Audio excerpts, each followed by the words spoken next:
morning, boils and ghouls. Welcome to another round-the-clock fright segment. My name is Kimberly, and today I will be covering part 2 to our part 1 of A Nightmare on Elm Street, the complete series.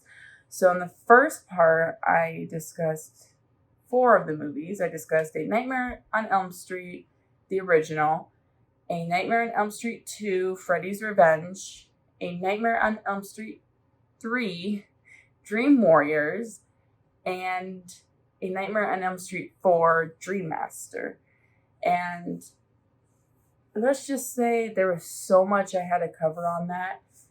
I didn't get to cover a lot more, but that's only just me because I could sit here and talk like forever on the Freddy Krueger series. So that's just me wanting to continue discussing some little neat tricks and some neat stuff. So I could have just went on for days and hours talking about it, and we had to keep our video pretty short. So I just pretty much went over some of the most interesting and exciting parts of the series. Sorry, it is like 3 o'clock in the morning, so don't mind me. Every so often to be late. But no, it's just because my kids are sleeping and my husband's sleeping, and I don't want to wake them. So today I will be talking about part 2, and part 2 I will be covering 3 of the films. I know I said in part 1 that I was going to talk about 4, but coming to the realization and conclusion that I'm going to say Freddy versus Jason and A Nightmare on Elm Street, the remake, for its own entirety video. So yeah, today we'll be just covering 3 of them, and that's going to be A Nightmare on Elm Street 5, Dream Child, A Nightmare on Elm Street 6, Freddy's Dead, the final, and A New Nightmare. So those are going to be the 3 that I covered today. And hey, don't get me wrong, I am going to be covering a lot in those 3 movies, or at least as much as I can without making our video go into 2 to 3 hours worth of footage, but we'll make it work. But let's go ahead and get started. The first one I will be talking about is A Nightmare on Elm Street 5, Dream Child, so that picks up right after Dream Master.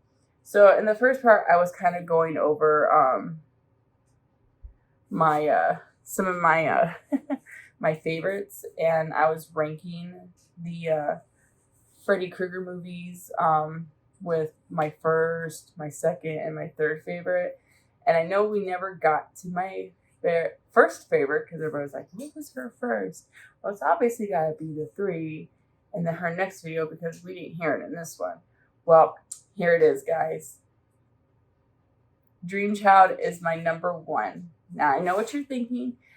No hate comments. I know what you guys are thinking. This one isn't the best in the series. It had a lot of negative reviews on it. But for me personally, I really liked it. And the only reason I ranked it as number 1 was because of the plot and the direction they went with this 5th one.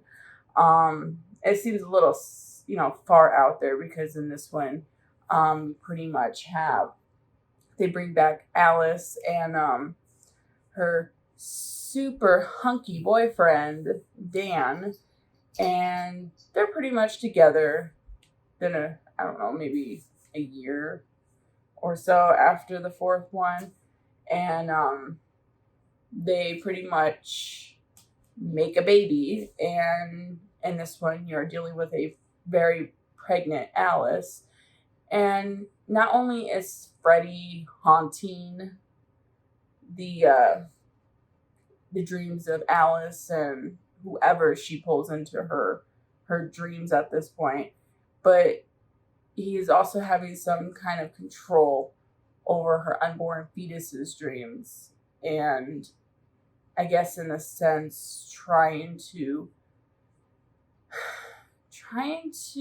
raise him to be another well, not another, but trying to raise him to be what he wants him to be. And I guess that would be as equally as evil. But it's the concept that not only does Alice now not have control of her own and whoever she drags into her dreams, but she does not have control over her unborn child's dreams. And it gets kind of messy because it's like, what does she do? Like, how does she defeat Freddy and, not hurt her child and the process? And it's a very interesting one. And I just really liked it. Don't get me wrong, there is some stuff in the movie that I thought could have been better, or it was just too far out there and cheesy, and it was one of those fun cheesies that I ranked as my number one because I just really, really enjoyed it more so than the others. But hey, coming in at number 2 is the original Nightmare on Elm Street, and then number 3 being Nightmare on Elm Street, Dream Warriors. So it picks up where, pretty much it should have been my number 1 if it wasn't for Dream Child. But yeah. So I pretty much just told you what the plot is of Dream Child. But you have the opening shot. So like I said, it's probably a year after the 4th one. You have Alice who comes back and Dan, but it opens up in a shot where you have credits. Well, credits are rolling in the beginning, but all you see is like this very very soft blue colors, and as you're making out body parts and stuff like that, it's actually an opening shot of Alice and Dan getting it on, making Freddy's baby. But yeah, so it opens up with that. You don't see anything, like I said, you just see like little curves and body parts, but no nudity that you would see today. But it was the 80s nudity. But yeah, so after the credits and after that whole scene, you have Alice who wakes up. It must have been just right after that, because she wakes up, she walks in the bathroom, turns the shower on. She's getting ready to take a nice hot shower. And as she's going in the shower head pretty much, like, it busts. So then all of a sudden it's like one of those walk-in showers with a glass door, so it's almost like a box glass shower, starts to fill up with water. And that's when Alice realizes, hey, she's back in those dreams again, because all of a sudden she breaks through the wall, and now she's in this dingy, dirty looking building, which isn't the famous Nancy Thompson house or the boiler room that Freddy so happens to love, but it ends up being the psych ward, where we get, I don't know if it was introduced, I don't know, but I can't remember if it was introduced in the 4th one, which actually it isn't, because this is where we learn a little bit more history on Freddy's birth himself. But she's walking in these hallways, and she's in these nun robes, and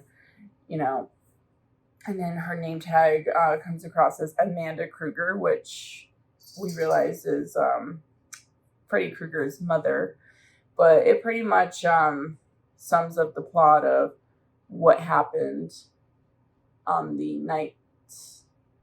I guess later on it would talk about the night that Freddy was conceived. But in this part, it actually shows Amanda going into labor and having Freddy Krueger, which ends up being this very nasty looking, like a little monster baby, because he's not just a normal baby, but then later on the series, he's a normal human adult. So maybe it was just a dream.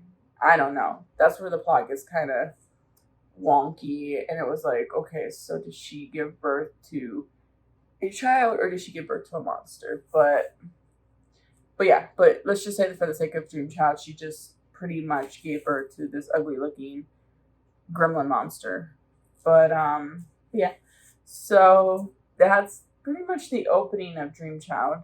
Interesting. So right off the bat, we get the birth of Freddy. So now we pick up the next morning. Alice wakes up. She realizes that the dream that she had was the reawakening and the birth of Freddy Krueger. So now she's freaking out because at the end of Dream Master, you pretty much have Alice who defeated Freddy, and she's thinking he's gone, he's dead, but no, he's not. So we had the birth and the reawakening of Freddy, which kind of explains how Freddy came back after the fourth one. But yeah, so she wakes up, she ends up going to take her shower, and she's like being cautious that is she gonna start drowning in her little shower hut there, but she doesn't. So she's like fully awake now, and so then it picks up where her, Dan, and some new friends that she must have met on the way are graduating from high school. So yeah, so that's a pretty fun and interesting scene. Because as Dan would say, let's blow this popsicle stand. Sorry, just had to use the reference. But yeah, so that's how the first one opens up, and it was pretty much interesting from the start on, some of the things. I'm gonna go ahead and get into what was my favorite and neat kill scene. Since I don't want to give too much away for all of you tuning in and haven't seen the franchise yet, which would be a shocker because Freddy's been around forever now, and how could you have not seen him? But you never know. So I don't want to spoil the awesomeness that is of Freddy. But we'll go ahead and I will tell you my favorite kill scene in Dream Child. And this one's kind of a hard one because there was a couple neat ones in there. And I would have to go with Greta's death scene. So Greta ends up being at one of Alice's really good friends. You have Greta, can't think of her one friend's name, and Greta's boyfriend. But yes, Greta is supposed to be this, which you'll see at the graduation, because you meet a lot of their parents and how far out there they are, because none of the parents in A Nightmare on Elm Street are either normal or are under this delusion.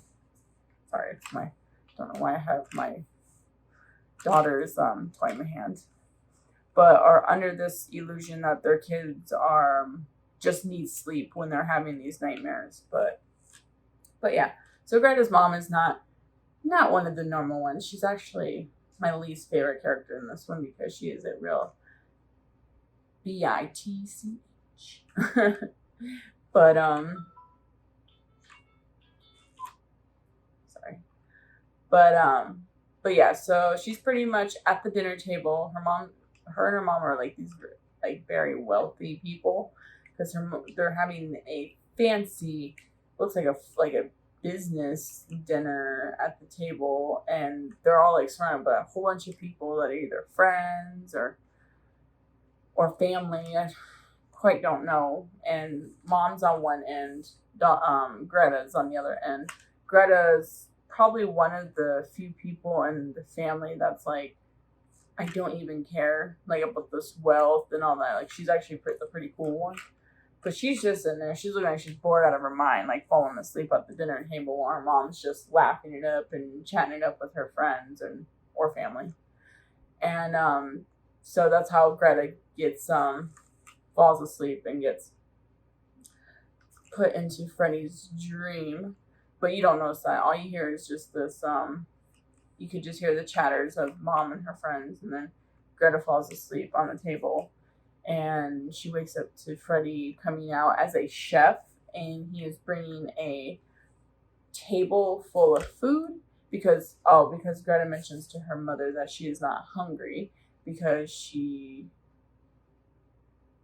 doesn't eat because her mom is always her mom is the type that sits there and tells her that she needs to be skinny because she's gonna, she's just one of those people. So she doesn't eat because she can't get fat without her mom making fun of her or telling her she needs to lose weight, and so she just doesn't eat. But in the dream, Freddy makes sure she eats. Gotta make sure to get your food, Greta. But he comes out with a big old table full of food, and he says, I can't remember what he says. It's something cheesy because throughout this whole franchise, Freddy ends up becoming cheesier and cheesier with his lines and stuff. So, but yeah, so he pretty much is force feeding her insides, which is weird because she looks down and she's got her insides. So he's pretty much feeding her insides, shoving her face full of it. So then you just got her cheeks are all pooped out. But she pretty much dies from choking to death on her insides, which was pretty unique and cheesy and interesting, all in one sentence there. But I would have to say hers was my favorite because it was different than the other kills in the franchise. I mean, you have this woman who stays skinny for the sake of her mother and her mother's argument on what kind of body type her daughter needs to be. And Freddy just feeds her insides. I mean, I don't know. It's just, I thought it was pretty cool. A lot of people might disagree because, I mean, there was another death in there that was interesting and cool at the same time, but it wasn't as cool as that one, let's just say. But yeah, so yeah, to pretty much wrap things up with Dream Child, the whole movie just goes through and is, you have later on, after the sad death of Alice's boyfriend Dan, I think actually the night that she finds out he died is the night that she faints in the middle of the street and is up in the hospital and finds out that she's pregnant with Dan's baby. But yeah, so you're going through, but yeah, you're just going through the obstacles of her trying to grasp the concept that she's pregnant and is going to be a single mother because, well, Dan's no longer there. But at the same time, she's losing her friends to Freddy Krueger, who she thinks that she brought back. But so yeah, she's just got so much, and then she comes to the realization after she finds out she's pregnant that Freddy is now corrupting and controlling her son's dream, because you get this little child the same day that she finds out she's pregnant roaming around her hospital, which I'm assuming was, part of her dream, because this little child, every time I see this little child, I think of him in Jurassic Park, the very first one, the original. He played the very annoying kid that wouldn't stop nagging on Grant when he was going over his fossils, and the kid was just asking a whole bunch of questions and Grant was getting annoyed. Yeah, that's the same kid. But yeah, he's roaming around the hospital in a gown and stuff, and it's kind of sad because it's like this kid feels like his mother doesn't want him, but you don't realize at first that it's Alice's kid, because you're just thinking of some random kid roaming the hospital looking for his mother, and his mother doesn't want him. And so it's kind of sad, but you later come to find out it's supposed to be Alice and Dan's son later on, like older. And the fact that Alice does not want to bring her unborn child into this world of Freddy Krueger. And it's not even about not wanting him. She's just not sure how to feel right now, giving the kid the false pretension that she doesn't want him. So it was actually kind of sad. But later on, Alice, after she realizes it is her son and she does grow this, motherly love and want for her child, as you would say, more of an accepting. There you go. She accepts, the fact she's pregnant, and that after seeing her son, she loves him, and now she's got to protect him from Freddy. Then it becomes more heartwarming, but as heartwarming as it can get for a Freddy Krueger movie. So yeah, so that's Dream Child for you guys. I mean, without explaining more deaths and all that, you go through that and you learn more about how Freddy was born, the fact that he was the son of 101 bastard maniacs. That's just how they call it in the film. So yeah. But yeah, so that's pretty much Dream Child. Again, it is my number one favorite out of the whole franchise, and don't hate me for it. It's just my favorite. I'm sorry. It is my guilty pleasure.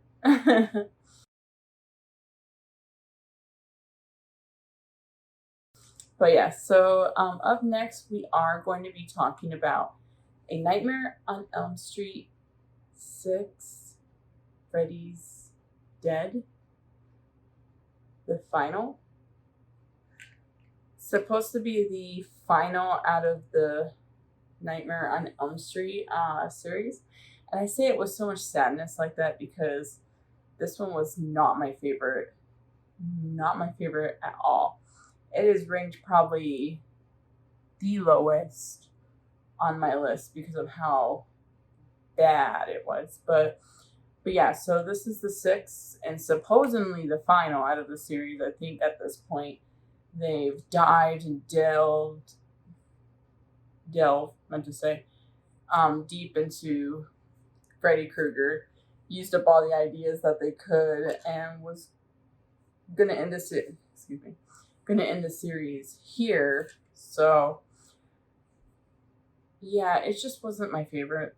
I'm just gonna say because of the humor, this was probably around, I think this was around the time that Child's Play was extended out more, and they dived into the humors of Bride of Chucky and Seed of Chucky. They decided they were going to try and bring that same kind of humor into the Freddy Krueger movies, and they put it in the 6th and final Freddy Krueger movie, which just had me.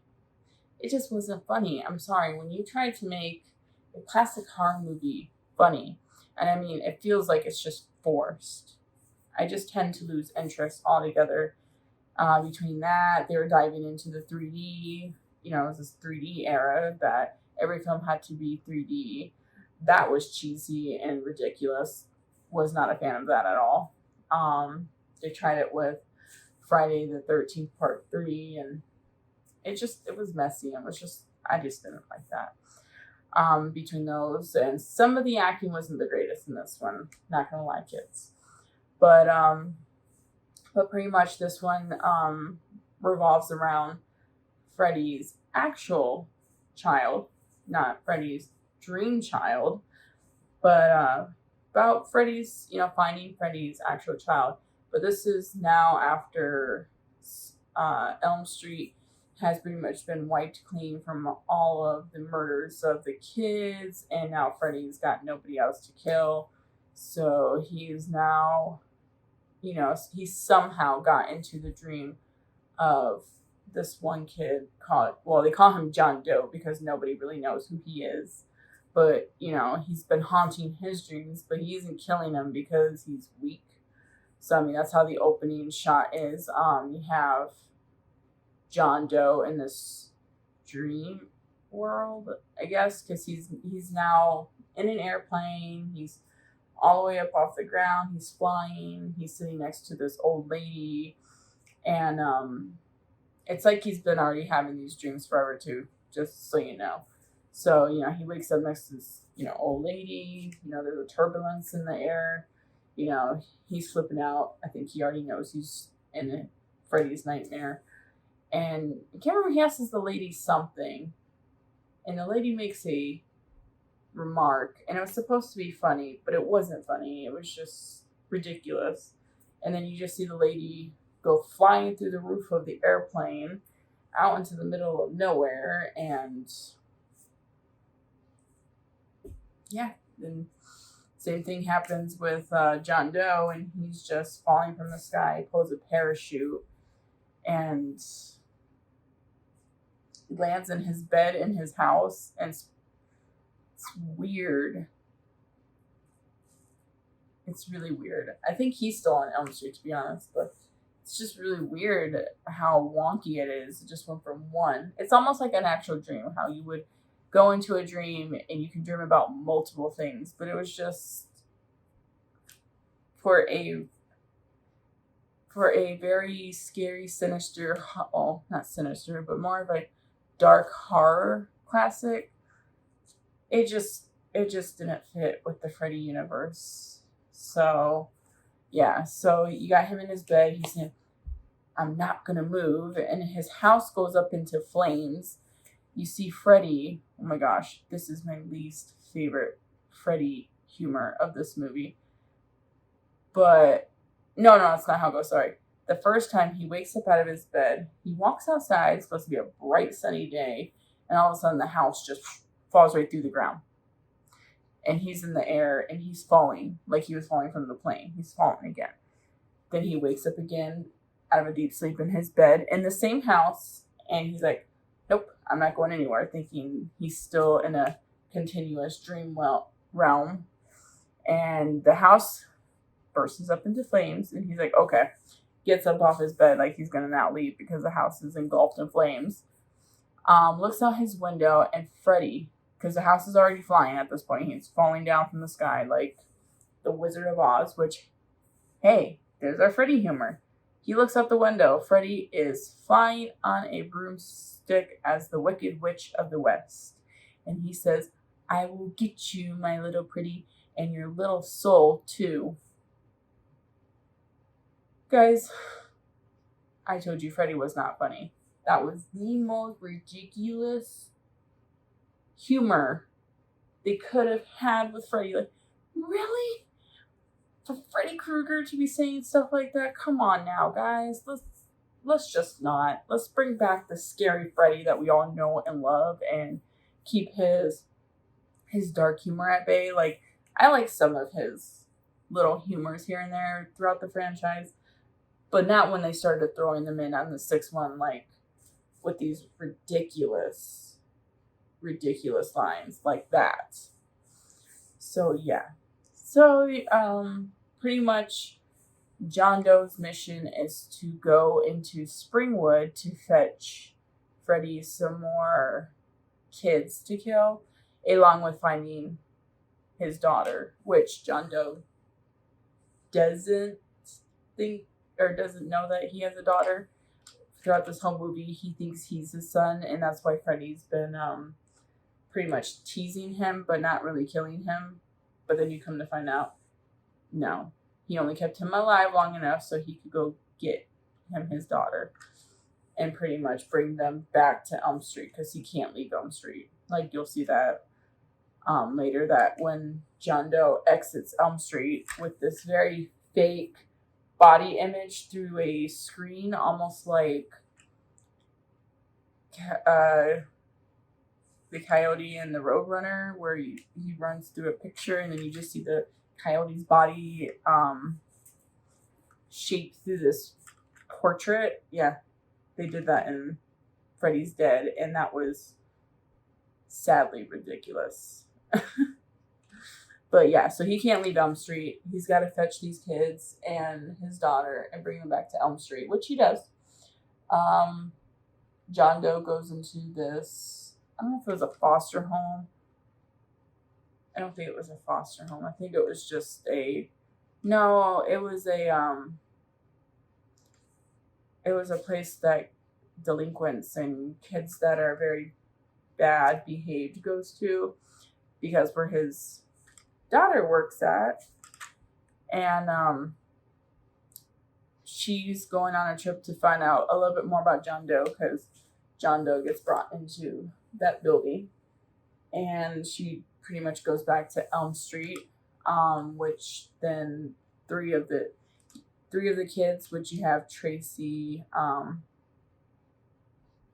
I can't think of the other two kids' names, are pretty much hiding out in the back of the van, because they're like, oh, well, she's going on a mission. We need to go on a mission too. Adventure, not mission. We're going on an adventure too. We're going to hide out in the back of this van. So Freddy gets 3 more souls to add to his soul jar. So they pretty much drive all the way back to Elm Street, and she doesn't know they're in the back of the vehicle either. So they get there, and she's like, oh my gosh, you guys are going to be in a lot of trouble. We need to go back. But first, we're going to do this. So, so her and John Doe, she tells the 3 kids to stay in the vehicle or to go find something to eat. Don't quite know, because they end up going off on their own little side. No, that's what it was. She told them to, which is bad in its own right, told these delinquents to drive the van back to the facility. Got it. I see what they did there. And her and John Doe, go off to find out a little bit more.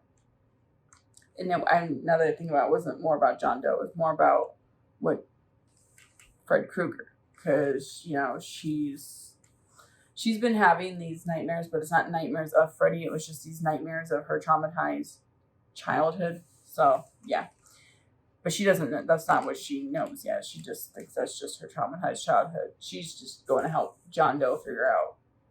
Yeah, well, I was right to begin with. Figure out himself. I don't know. This movie was everywhere, and it was just awful. It was just like, we need to make one more Freddy movie, and this is the route we're gonna go. Which, like I said, when I was talking about Dream Child, didn't make sense, because you had the 5th one where Amanda Krueger is giving birth to this monster, gremlin-looking like baby, and then the 6th one,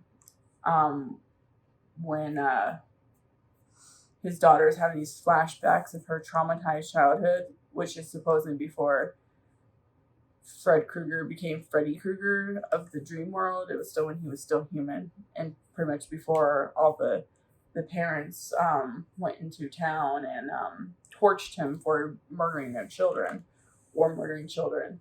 So he was still human, and it was like, okay, don't make sense, but yeah, we'll go with it. But you get special guest stars. I think in this one you have what's his name?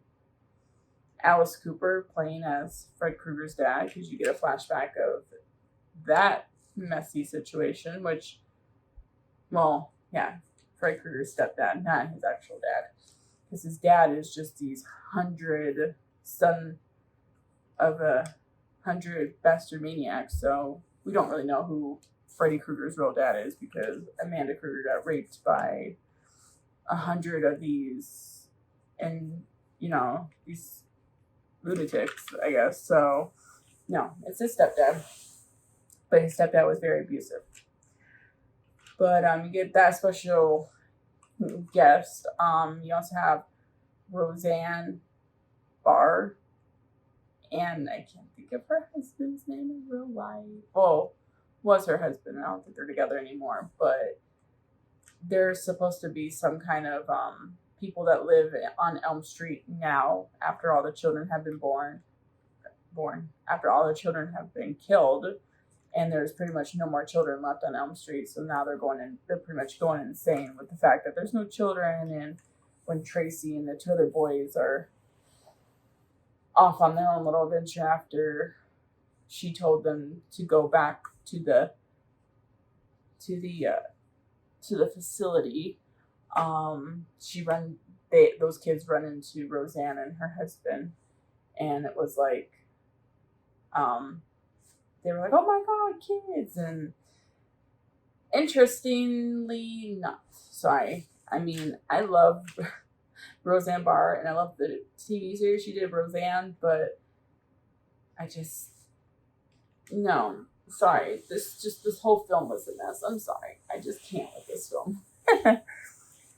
Interesting kill scene from Freddy's Dead.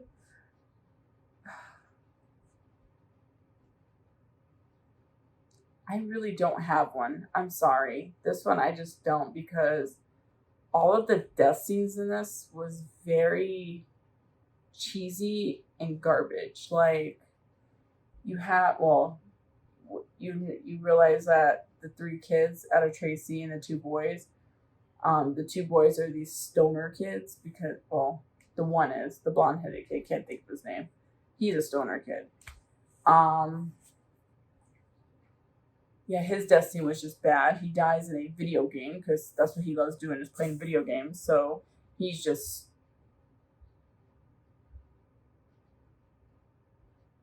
he's just high, and he's pretty much chilling on the couch, and he sees these images warping in a television, because they ended up going back to Nancy Thompson's famous house, and it's all like torn down, pretty much raggeded down, pretty much how Freddy Krueger starts all of his dreams in Nancy Thompson's house. They end up going exploring there because they're like, oh, we need to get some sleep. Yes, let's go sleep in Nancy Thompson's old house. But yeah, he's pretty much lounging on a couch watching a TV that is busted up and broken because he's high, and he can see pictures in the TV, and that's when he ends up pretty much passing out, goes into the dream world, and Freddy takes over him by having this remote control glove, and he's making him do some silly moves and stuff, and he ends up somehow in the TV. I don't know. This movie just gets confusing and weird as it goes on. So yeah, his death scene wasn't interesting.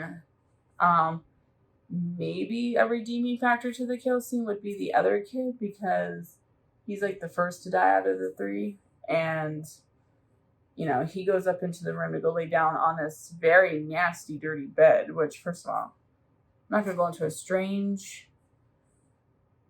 beaten up old house and sleep on a mattress. Bed bugs, guys. But he goes and he lays down on the bed. He somehow falls asleep pretty quickly, because he then hears Tracy calling his name. And he's saying Tracy, but he can't find her, obviously. And he goes out. I can't remember the whole flow because it was so weird, but he ends up running into Freddy. And this kid has a hearing problem because he has a hearing aid in his ear. And he ends up losing it. I think Freddy takes it off of him. And pretty much Freddy enhances his hearing aid to 1,000 times more effective, because he can hear every little detail. So when he puts it back on, it forms around his ear like this bulging thing out of his ear. And now he can supersonic hear, because even when Freddy tries to throw a pin off of the top of the thing, it goes, and so you can hear it, and it just throbs his ears. So Freddy starts doing some really silly stuff in this scene. That's why I probably wouldn't rank this as my favorite either, because it was Freddy trying to be funny. And I mean, got a little chuckles, but not enough for me to be like, that was hilarious. But but it was kind of ridiculous at the same time, because you got him trying to run around in the background, because at first he turns his hearing off so he can't hear nothing. And then, he's doing all these silly little dances, like, oh, you can't hear me, and I'm right behind you, and I can kill you any moment now. But I'm not, because I'm just going to sit here and be goofy behind you. And yeah, that's how that went. And then he turns it on, and then that's when he has the supersonic hearing. So yeah, he pretty much dies because Freddy ends up deciding to throw down a whole bunch of pins at once after he throws the one down and notices that it hurts his ear really bad. So when he throws down a whole bunch of them, it pretty much bursts his head, because it's a whole bunch of noise that just intensified and just blows up his head. That might be kind of cool, but because of the silly banters that Freddy does leading up to his death scene, just wasn't my favorite. So yeah. So you got my ranking on it. No favorite kills. The least out of the franchise because of how ridiculous they went on the humor. How creative they got with the plot because it was just an everywhere mess. And just some of the acting wasn't as good. And they tried to throw in 3D, which, sorry guys, it just didn't work. Didn't work then. And it works now on some films, but you just can't make 3D on everything. And horror movies is a good example because they just make it very cheesy. You already seen it with Friday the 13th and some of the other older horror films that they tried to throw in 3D. Just didn't work. So, yeah, that's my review on A Nightmare on Elm Street 6, Freddy's Dead, the final. So, I am done talking about that one. That one gives me a headache and it just makes me so mad.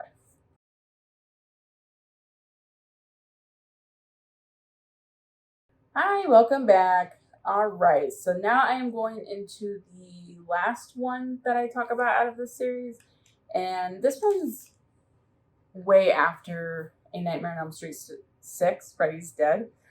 This was quite a few years after, and it doesn't even follow the series after 6. It pretty much picks up its whole new, film by itself. But Wes Craven came back for this. Thank goodness. We need the savior Wes Craven to save these Freddy Krueger films, as they just got sillier and sillier as it went on. Actually, mostly it just got sillier in the 6th one when they tried to end the series altogether. Because other than that, I didn't mind the other films. But yeah, so this next one is called A New Nightmare. So this one's a twist. It doesn't follow, like I said, after the 6th. It follows its own entirety. So this is supposed to take place in a setting of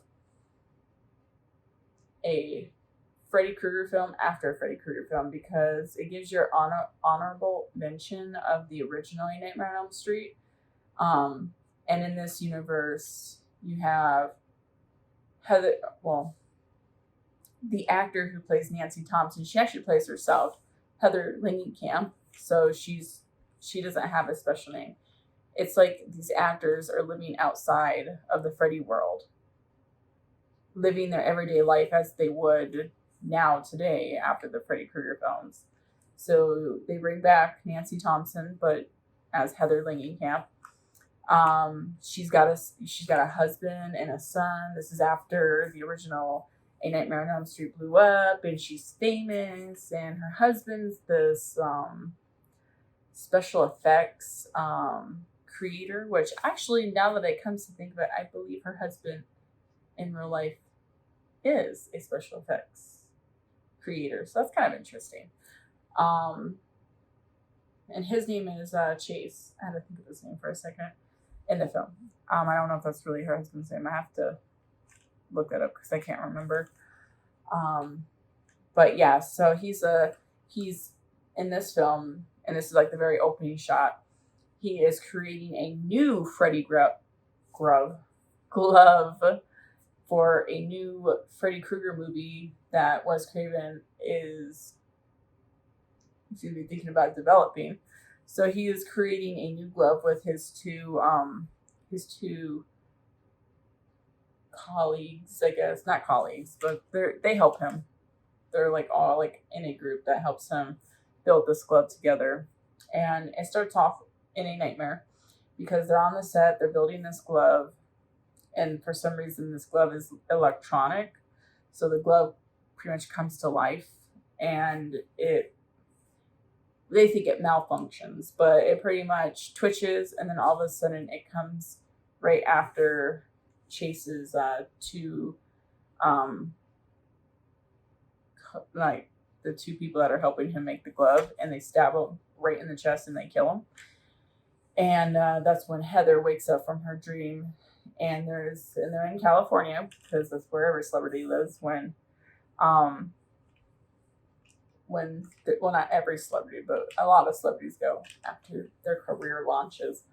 But, she's waking up to an earthquake going on, and it's a really bad earthquake because it splits her wall and knocks her pictures down and stuff like that. And so she momentarily forgets her dream. So you're just thinking she just had a really bad dream. Maybe she's just too hung up in her Freddy Krueger days, and now she's just having these nightmares. So you're not thinking anything of it right off the bat because you're like now introduced to this world outside of Freddy Krueger. You get Robert Englund that comes in and plays himself, obviously, because like I said, these actors are playing themselves outside of the movie. John Saxon. Wes Craven even plays in his. Wes Craven even comes and plays as himself, and then you have Bob Shea. I know, I said that in the last film, or in the last part that I couldn't remember his name. I know it was Bob something. It was Bob Shea, and he was the production guy that pretty much stayed with Freddy throughout the whole series. But him and Wes Craven had a lot of tension after the first one, hence why Craven didn't come back to fulfill any more of the series until now, when A New Nightmare came out. But yeah, Bob Shea even makes a guest appearance in it. So these actors are just living their everyday life outside of the Freddy Krueger movies. So then you later on realize that that in this movie, Wes Craven started having these nightmares, which is interesting. Starts having these nightmares again, and it just kickstarts him into a new idea to bring Freddy back. And I guess it would have been like a Freddy continuation to the original. So it would have been like the second never happened, the second on up. So, or it was just a new enhanced Freddy, because this Freddy is really creepy. But yeah, so you learn that, and then of course Heather and her husband Chase has a son named Dylan. This kid is a really good actor. I like him. He's played in a lot of horror movies. You might have known him in the original Pet Sematary as Cage. Or did I call him Cage? Why did I call him Cage? His name's not Cage. It's Gage. But he played the little kid in there. I always think of him as the little kid in that funny Arnold Schwarzenegger. I don't know. I can never say his name right. I'm so sorry, guys. But yeah, that movie Kindergarten Cop. As the little boy that makes that very inappropriate line. But yeah, he's a really good actor. But yeah, he came into a New Nightmare as the little kid that's Heather and Chase's son. So that's interesting. So we get to see a lot of his amazing acting skills. But yeah, so throughout this whole movie, you learn that Heather's been having these really weird phone calls. She gets a lot of these weird pieces of mail that come to her mailbox, and she's just thinking it's just some crazy fan of the Freddy franchise who is stalking her and just creeping her out. But it just comes to find out it's not. It is actually the new enhanced Freddy. Yeah, that she is literally having these nightmares, and her son Dylan is too. And I think it's more so Freddy's trying to come into Dylan's dreams. But yeah, so it was pretty interesting. I actually really enjoyed this, and this would probably have to be like maybe it's on my top. Obviously the 6 got ranked the lowest you can go on this ranking list. But I really liked it for Wes Craven to come back and make a comeback with A New Nightmare. It's pretty dang awesome. I love Wes Craven. He's just an amazing almost an actor. And he is actually. He did pretty good in acting in this movie.